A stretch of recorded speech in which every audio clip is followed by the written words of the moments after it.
hidden door here? And a whole basement behind it? Huh. You're pretty good at hiding stuff, Wriothesley. It seems you've forgotten just what kind of place the Fortress of Meropide is. Stand on the central plate. Wait, is there a secret mechanism or... Whoa!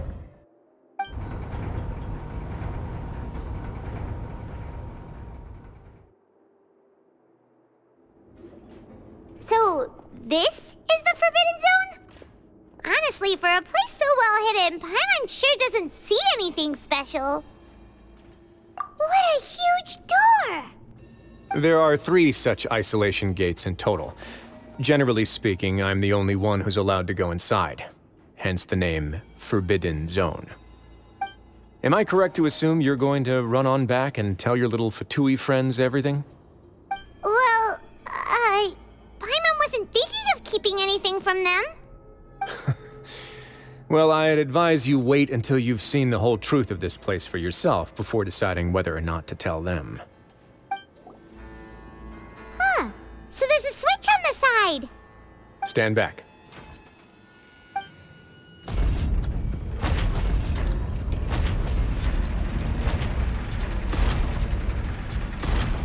Whoa! They all just went up one by one! Go on, have a look.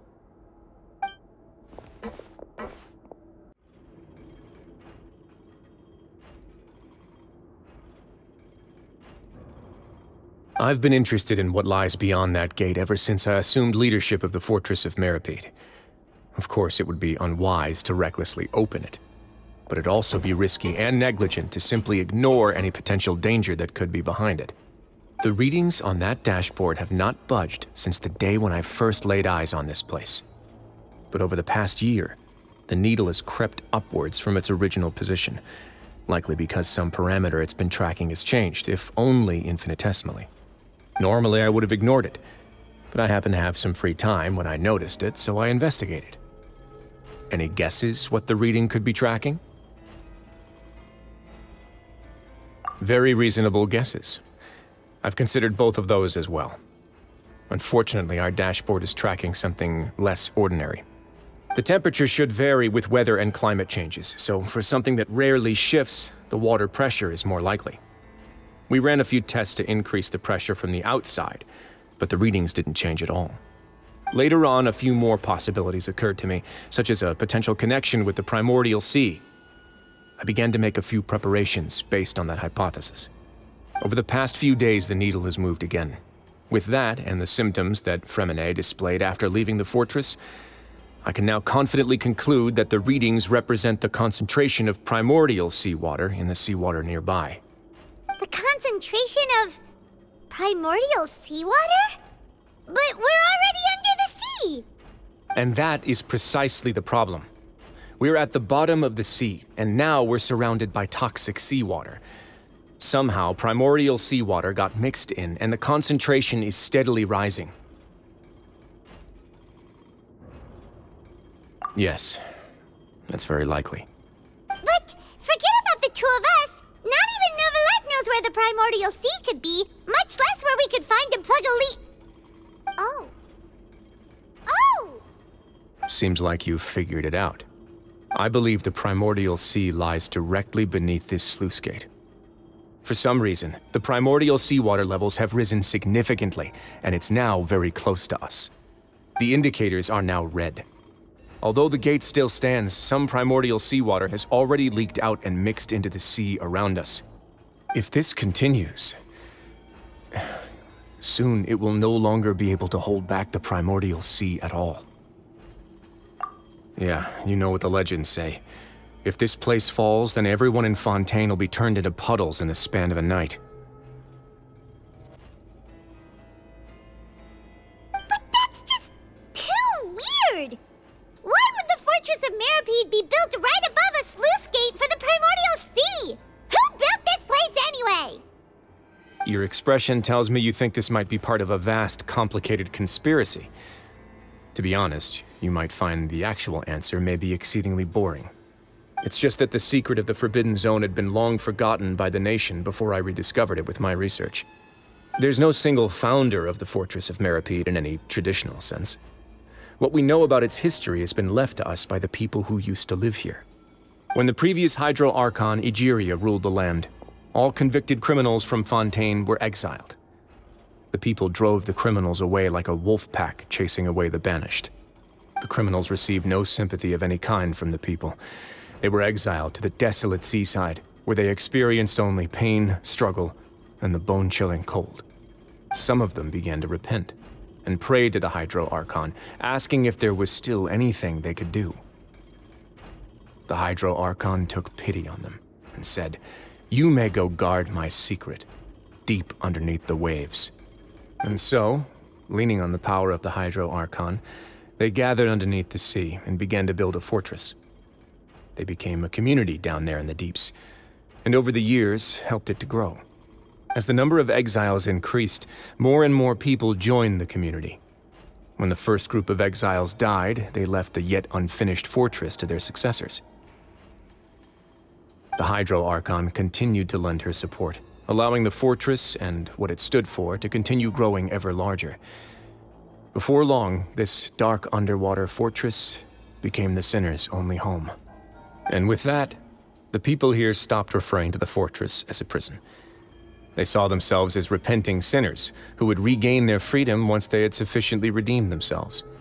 But as time went on, people also realized that the fortress was a lonely place. Once they had gotten used to life here, they could no longer feel comfortable living in the overworld. Once they had finished serving their sentences, some people left and some others chose to stay. They'd find some idle position and let their withered souls fade away with the ancient secrets of the past. After many, many centuries, few people still remember the reason for the fortress's founding. Now they just see it as an integral pillar of Fontainian society, as the place where criminals deserve to be sent. Now and again, researchers manage to break one law or another and live out their days in the fortress. I learned all this from an elderly historian. Everyone else just thought he'd made it all up. But now you know every part of that history is true. Indeed. It's just as the prophecy says. If this gate fails, then everyone will be dissolved into the sea. To be frank, not really. But sadly, that hasn't stopped this prophecy from proving all too accurate. Prophecies are troublesome things. Just hearing one will create the first wave of panic. Seeing signs of it will bring about the second, and actually witnessing it in real time, the third. Let's go somewhere else. I want to show you something. This is it. Your Grace, perfect timing. The results from our last round of experiments have... Wait, Jurier, he's not alone! Huh? Lorvine and Jurier? No need to panic, you two. I've already told them about our plan. What? After you warned us not to tell a single soul about any of this? I'm skeptical as well. Are you sure they are trustworthy? The results speak for themselves, don't they? These two may already know more than you could ever imagine. All right then, if Your Grace insists.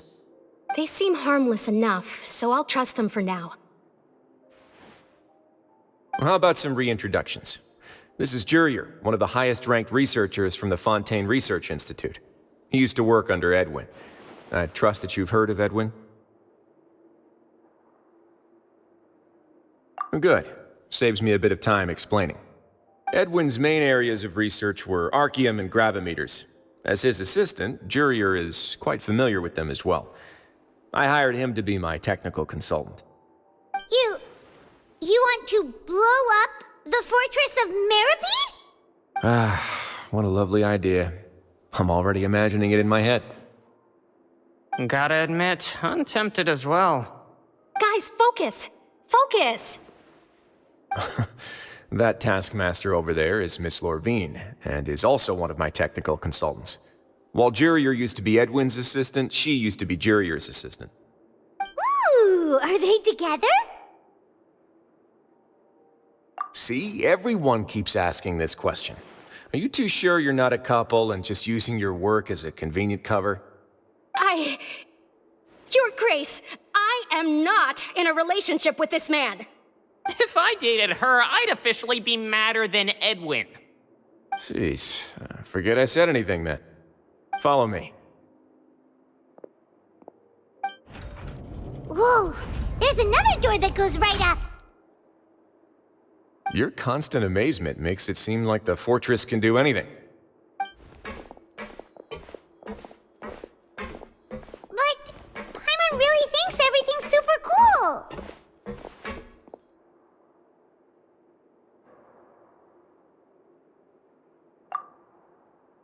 Well, let's spice it up a bit. And here you go.